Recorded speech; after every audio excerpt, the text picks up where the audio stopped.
मेरे प्रिय विद्यार्थियों, आज हम लोग एसोसिएटिव थियरी ऑफ इंटेलिजेंस अर्थात बुद्धि का साहचर्यात्मक सिद्धांत के बारे में विस्तार पूर्वक अध्ययन करेंगे।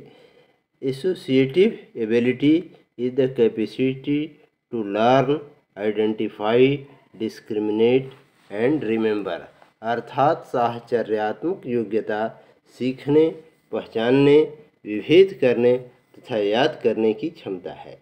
इस सिद्धांत के अनुसार एक उद्दीपक से संबंधित अनुक्रिया को दूसरे उद्दीपक के साहचर्य के माध्यम से स्थानांतरित किया जा सकता है। उद्दीपक परिस्थिति में परिवर्तन सर्वप्रथम योग द्वारा लाया जाता है और बाद में व्यवकलन द्वारा घटा करके। इस प्रकार साहचर्यात्मक स्थानांतरण में एक उद्दीपक की शक्ति दूसरे उद्दीपक में स्थानांतरित हो जाती है। जैसा कि हम लोग जानते हैं कि पावलोव को साहचर्यात्मक सिद्धांत का प्रतिपादक माना जाता है, लेकिन हम ये भी जानते हैं कि थॉर्नडाइक को इस सिद्धांत का अग्रधावक कहा जाता है, क्योंकि थॉर्नडाइक ने पावलोव से पहले ही अपने सबऑर्डिनेट लॉ में, जो उसका सबऑर्डिनेट लॉ है कि एसोसिएटिव शिफ्टिंग का, साहचर्यात्मक स्थानांतरण का, उसमें इस बात को उसने पहले ही बता दिया था। इसलिए थॉर्नडाइक को इस सिद्धांत का अग्रधावक माना जाता है और ये माना जाता है कि थॉर्नडाइक के विचारों को ध्यान में रख करके ही पावलोव ने साहचर्यात्मक सिद्धांत की बात की थी। जैसा कि हम लोग जानते हैं पावलोव के संबंध में कि एक जो स्थानांतरण की बात हो रही है, तो उद्दीपक परिस्थिति में परिवर्तन के फलस्वरूप सर्वप्रथम योग द्वारा होता है। अर्थात हम घंटी और बिस्कुट दोनों को अगर साथ साथ दें, या घंटी और मीट पाउडर को दोनों को साथ साथ दिया गया, तो उसमें योग की बात हुई।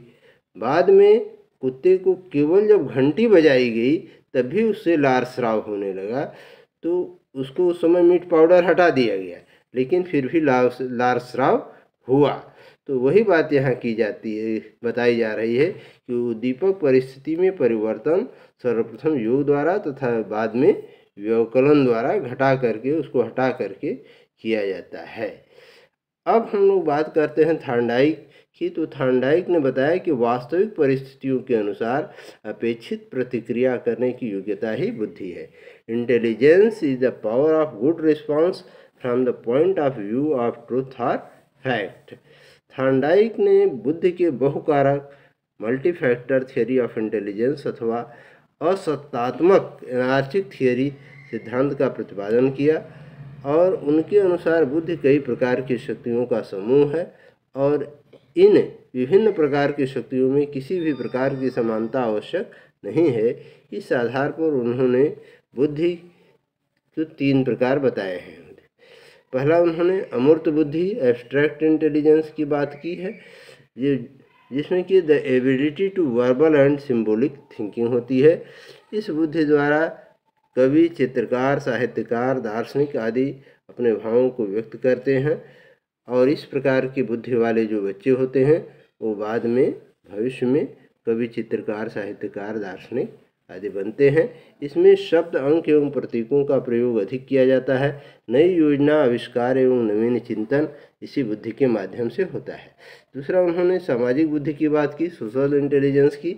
यह है the ability to communicate with people, understand and perform social relation. वह बुद्धि जो बच्चों को अपने समाज में समायोजन करने एवं सामाजिक कार्यों में भाग लेने में सहायता करती है, उसे थॉर्नडाइक ने सामाजिक बुद्धि की संज्ञा दी है। इसमें सामाजिक अनुकूलन की योग्यता होती है। इस प्रकार के बच्चों में दूसरों को अपने व्यवहार से प्रभावित कर लेने की क्षमता होती है और इस प्रकार के बुद्धि वाले बच्चे व्यवसायी, राजनीतिक और कुशल सामाजिक कार्यकर्ता बनते हैं। तीसरी बात, उन्होंने यांत्रिक बुद्धि की मैकेनिकल इंटेलिजेंस की। वह बुद्धि जो बच्चों को वस्तुओं के स्वरूपों को समझने एवं उनके अनुसार क्रिया करने में सहयोग करती है, उसे थॉर्नडाइक ने यांत्रिक बुद्धि का नाम दिया। तथा गैरेट ने, यहाँ ये ध्यान रखिएगा कि गैरेट ने यांत्रिक बुद्धि को मूर्त बुद्धि का नाम प्रदान किया था।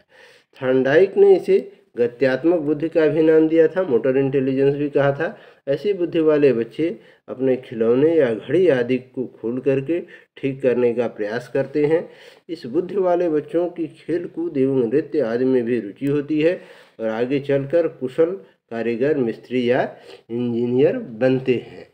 इस प्रकार हम देखते हैं कि इसका शैक्षिक निहितार्थ, एजुकेशनल इम्प्लीकेशन यह निकलता है कि बच्चों की बुद्धि एवं रुचि के आधार पर शिक्षकों, माता पिता एवं अभिभावकों द्वारा उन्हें उचित व्यावसायिक परामर्श प्रदान किया जा सकता है। धन्यवाद।